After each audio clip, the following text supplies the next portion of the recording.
Developing standards for advanced air mobility certification and operations is one of the key steps to commercialization of urban air mobility solutions and passenger eVTOLs.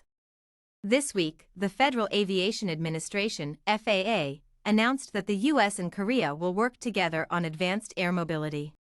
The FAA's partnership with the Korea Office of Civil Aviation (KOCA), formalized in a declaration of cooperation, will facilitate collaboration between the two agencies on AAM projects and allow them to share ideas, information, skills, and techniques, says the FAA.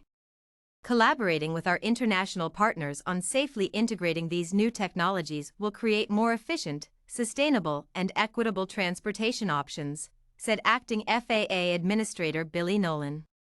The two agencies will work together to promote the safety oversight of AAM, including airworthiness, licensing, and operations, says the FAA announcement. Korea has invested heavily in advanced air mobility, with the mayor of Seoul making his first flight in an eVTOL in 2020 during the city's annual Open the Skies event.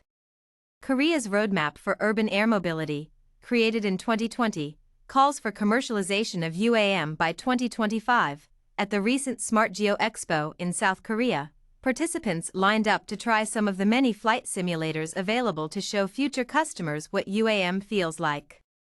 The announcement follows the FAA's partnerships with Japan and with the United Kingdom, Canada, Australia, and New Zealand in the National Aviation Authority's network to harmonize our certification criteria and integration plans.